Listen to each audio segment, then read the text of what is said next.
Welcome to Beyond Extraordinary, brought to you by LCMC Health. We are an 8-hospital system providing health, care, and education to the greater New Orleans area. We are a health system with 2 academic medical centers. Our AMC status means we have our finger on the pulse of the latest treatments and technologies in medicine, and we're bringing it right to our community. October is Health Literacy Month. I'm your host, Dr. Candace Robinson, Chief Medical Officer at Touro. Today, we're joined by one of our inspirational leaders, Dr. Takeisha Davis, President and CEO of New Orleans East Hospital. Dr. Davis, thank you for joining us today. Thank you for having me. First, we would love to hear about your journey from your work with the State Health Department to now leading a hospital within LCMC Health system. Well, thank you for asking. It has been a journey. I started my healthcare career working on serving communities at the Louisiana Department of Health. As a physician, we're trained to take care of individuals, to diagnose, treat, and hopefully cure disease. What I learned at the Louisiana Department of Health is not only is it important for us to take care of individuals, but that we all live together in communities. Much like one of our slogans here at LCMC Health, we're all in it together. For public health in the Louisiana Department of Health, it was teaching me as a physician that each individual patient also has lots of other factors, those social determinants of health that impact their health. And as I transition to this leadership role as the Chief Executive Officer at New Orleans East Hospital, was able to bring that mindset of public health into a clinical setting. What it helps to do is focus us at New Orleans East Hospital on not just diagnosing, treating, and curing our individual patients, but taking into account the other factors that impact their health and focusing on how we can empower and educate our patients to impact those factors. We know that we cannot do it alone. Our doctors, our nurses, our lab techs, all well-meaning and expertly trained. We need help from our partners. And so it also forces us to be in partnership with lots of other organizations that are working on things like poverty and education, like United Way in the city of New Orleans. And so it has been a journey that so far has been rewarding. There's a lot of work yet for us to do, but I think we're on the right road. Great.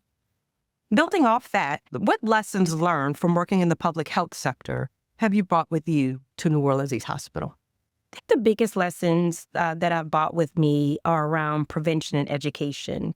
I can remember going through medical school and residency and being laser-like focused, right, on your differential diagnosis and figuring out your list of what possibly it could be that a patient walked into your clinic or your emergency room with, and then using your knowledge and your expertise and resources available to you to determine how should I treat this, right? How best to make my patient better. With public health, what I brought with me along with those skills is that it's a lot more than just determining what that patient has, but we really should be looking upstream to preventing it. So if a patient comes in with high blood pressure, we should also be thinking about what led to this patient being at risk for high blood pressure or diabetes, and how can we ensure that they have the empowerment and education to be able to deal with those disorders. It's tough, as we know, within our 4 walls of our clinical settings, whether that's a hospital or a clinic, to be able to provide patients all of the tools that they need. But it's also our job, right, in ensuring that when they walk out of those 4 walls, that they feel empowered to be able to improve their health outcomes. October is Health Literacy Month. From your perspective, why is health literacy such an important issue for health systems today? It's vital. As a health system, LCMC Health has committed itself to focusing on disparities in health and improving health outcomes for all the patients that we treat. In order to do that, we have to ensure that our patients understand our medical jargon, and there's a lot of medical jargon that we are speaking to them at a literacy level that they understand, that we are communicating to patients in their native language. I speak English as my native language, but not all of my patients, right? So we have to make sure we have tools that our patients then feel that they understand not just what the diagnosis is or what the treatment is, but also understand how they can prevent themselves from getting worse, how that they can identify if there are triggers for their particular disorders to get into treatment. And that's all a part of health literacy. The more that we ensure that our patients understand the meaning of the words that we are communicating to them, the importance of the words that we are communicating to them, then they can be more empowered to help to improve their own health outcomes. Again, we can't do it ourselves. I know when I'm a patient, it's real foggy, right? You're scared about what the potential diagnosis is. You have an expert who's talking to you, and if that person is not intentionally talking to you at a level of compassion and understanding that you can then embrace, you walk out and then you don't remember anything. Yeah. Right. So that is why health literacy is so important for our health systems to really intentionally focus on. So how does health literacy, or the lack of it, impact patient outcomes, safety, and even health equity? It can be detrimental if we don't have appropriate health literacy. I am at a stage in life now where I'm not only taking care of my kids, but also my parents. I'm not always able to go to the doctor's office with my parents. And I see firsthand what happens when they don't have good communication or interactions around health literacy. So they walk out and they call me and I say, well, what happened? Well, I don't know. They said I have kidney disease. This is the most recent. I'm like, well, what do you mean? You have idea. You have kidney disease. I have no idea. Like, did they tell you you had needed more tests? I don't know. Did they give you new medicines? Well, I don't know. And it leads to a lot of confusion, anxiety, and inability for patients to be able to actually act on the things that we, as their healthcare providers, are hoping to convey to them. So you can have misdiagnosis, inappropriate use or lack thereof of the medications that we prescribe. They can miss appointments or tests because they don't understand that I'm supposed to do something actively to schedule this appointment. And so it really disrupts the ability for a patient to take care of themselves if we are not intentionally focused on how we are communicating.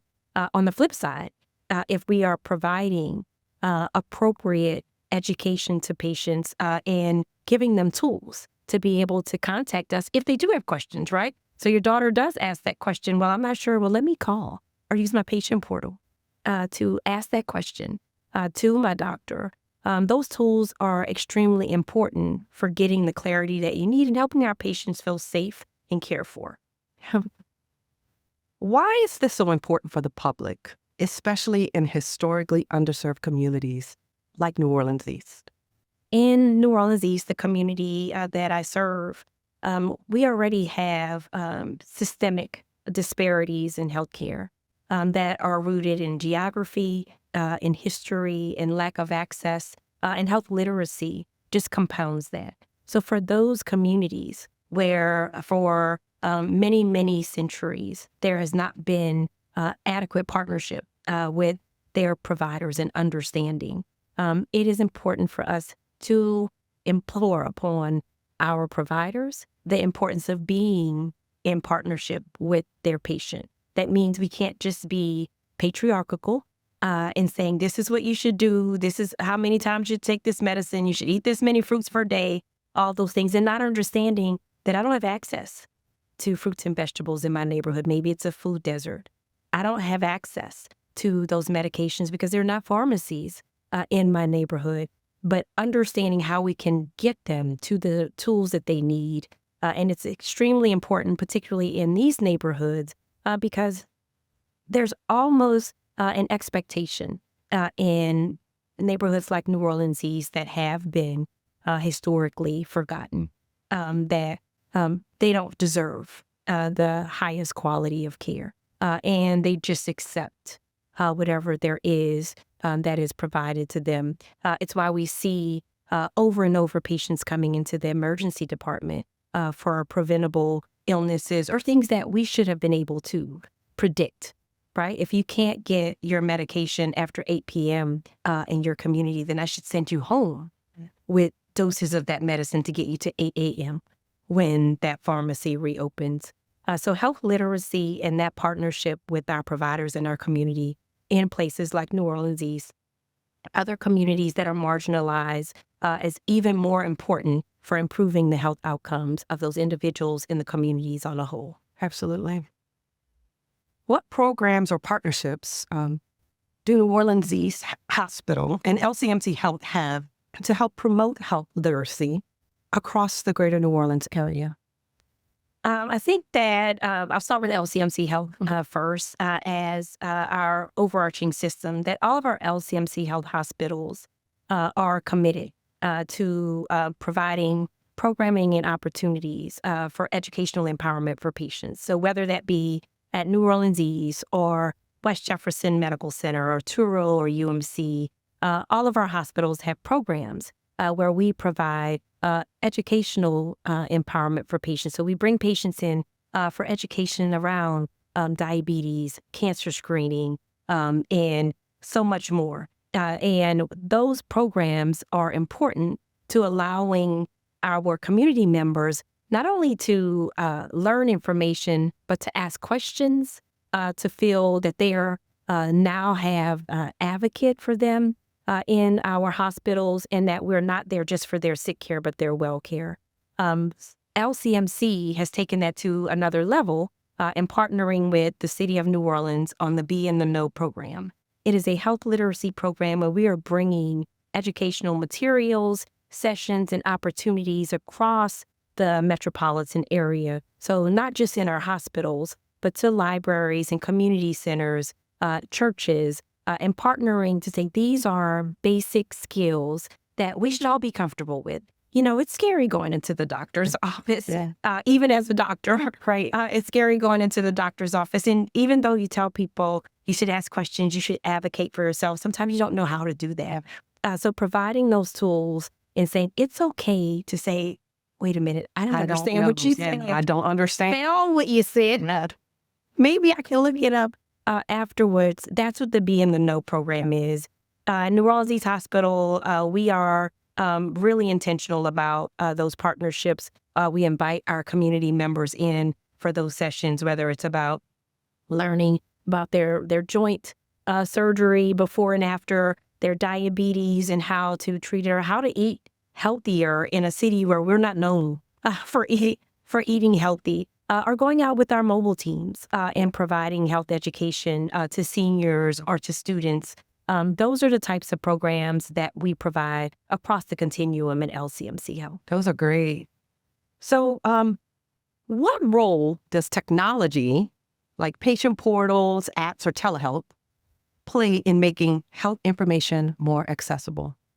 It's a game changer if it's used properly. Right. It really can be a great equalizer because, as we know, with technology comes another tool for us to be able to research. Hey, you told me I need to get on Bactrim.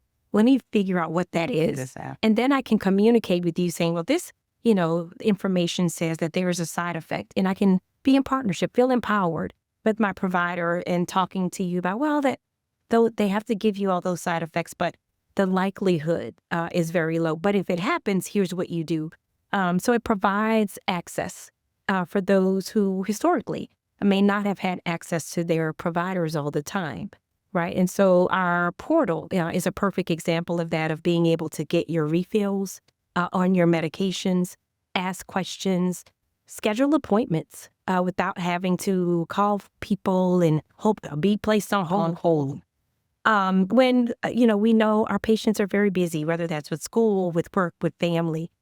So it is a great equalizer, but only if you are able to educate people how to use it. I know we all have stories of our patients. We're like, hey, we have a MyChart portal. We want you to sign up. You can communicate with me. You can get your prescriptions. But if we don't teach them how to use it, right, we can't assume that everybody knows how to use the portal just because they have a cell phone. I know my dad is like, I use my phone to make phone call, to call people. So show me if there's something else you want me to do on it, you need to show me how to do. But once you do, right, it provides that access to them.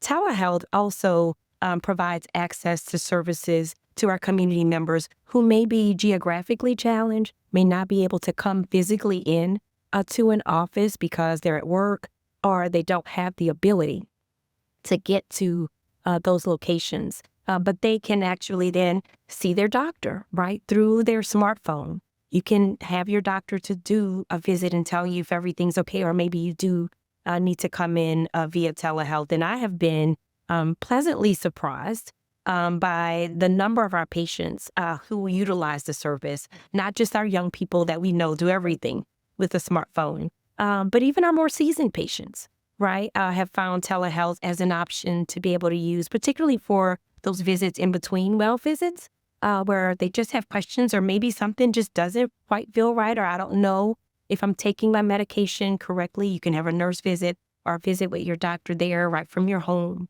or from your office. And it really does then expand our ability and our reach. But I can't stress enough how important it is for us to make sure we're teaching our patients how to use that technology so that they can get all of the benefits. No, that's very. So we mentioned some of the other options that we have for patients, but we also talked about those who may not be able to speak the language. So what other tools do we have? That's really important because we have a growing population of non-English speaking community members in the metropolitan area. In New Orleans East, we have a large Vietnamese speaking community. We also have a growing Spanish speaking or Latino speaking community. And so it's important for us, not just at New Orleans East, but all of our LCMC Health hospitals to have robust translation services. So in some of our clinics and in some hospital spaces, we have live interpreters, but all of our hospitals have 24/7 devices that we can use to be able to translate in hundreds of languages so that we make sure that we are communicating appropriately to our patients, whether it's in the emergency department or the clinic. In addition, those devices or tablets are not just audio, but they're video, because we also have patients who might be hard of hearing or deaf. So it's important to be able to also provide sign language interpretation for our patients. If we are not able to communicate effectively in the native language of our community members and those who come to us for service, then we know that we are not able to help them in the way that we would like, which is to provide them the ultimate education and care that is possible. So if you could leave patients and families with one piece of advice about advocating for their own understanding of care, what would it be? Well, I'll leave them with two. Okay. And I do this with my family because I'm sure you get this all the time too. You're your family's doctor, even if you're not. Right. Right. So and true. so and trying to explain to them, right, that you need to feel empowered to ask questions. Yeah. As a physician, a nurse practitioner, a nurse, we are all happy to answer those questions. That's what we're there for. I want patients to walk away feeling empowered that there are no dumb questions. If we say something that you don't understand, we need to clarify it. You don't actually know what we mean when we tell you that we need you to go and get a colonoscopy. What's that? Right. Make us explain it. Ask questions. That is how you become educated and empowered. Number two, I always say to my family members and to my patients, if you don't feel comfortable with what you have received information, then ask to see somebody else, a second opinion. Yeah. A second opinion is your right. And any good doctor, any doctor worth their weight in gold will say, go ahead, because I'm thinking they're just going to tell you what I told you. Yeah. If I'm any good, you're just going to get reinforced, right, what I said. I'm not going to be fearful. I want you to be comfortable. If I give you a diagnosis or treatment plan that just doesn't sit well with you, or you think, maybe my neighbor had this too and they were on another medication. I don't understand why. Maybe I can't use it. Then ask your doctor. Your doctor should say, hey, I have a colleague you can see, right? There's somebody else in LCMC Health. We have 8 hospitals of experts, right? You can see someone else within our system. So lastly, as we talk about the importance of health and well-being, what do you do outside of work to keep yourself well? Well, in order to be well, and this is something that we don't do very good at as physicians, we need to follow our doctor's orders, number one. So I've really been trying to make sure that I'm also modeling the behavior. Practice what you preach. That's right. Practice what you preach that I share with my patients so that I'm getting my screenings done on time. I'm seeing my doctor at least once a year. I'm getting my annual mammogram. I'm getting my colonoscopy. I'm over 40, probably shouldn't be saying that. But that I'm following all of those screening recommendations, and they're there for a reason, right? They're scientifically based to be able to screen for early detection of any type of cancer or disorder. So I'm doing that much better now than what I have been doing before. And then finding time for those things that pour into me, right? And that may be different for everybody else, and it may change over the course of our lives. When I was my 20s and 30s, I could go work out every day, and I could, have some sort of physical activity. Now that I am a little bit older and a little bit busier, trying to do that at least 3 times a week, right? But in the middle of that time, when I don't, I just take some time out for me, whether that is quiet time to read, mindless TV time. It's great to watch mindless TV and not be thinking about work, but having work-life balance. And then last but not least, I do things for fun. Right? So I'm a parade captain for the Mystic Crew of Femme Fatale. I enjoy the time that I spend with my crew members because that, for me, provides that work-life balance and helps me to feel well and complete as a person. And so I recommend to my patients to find those things that pour into you and then do. Very good. Well, thank you very much for joining us, Dr. Davis. And thank you for listening. Join us as we go beyond extraordinary on the 4th Tuesday of every month.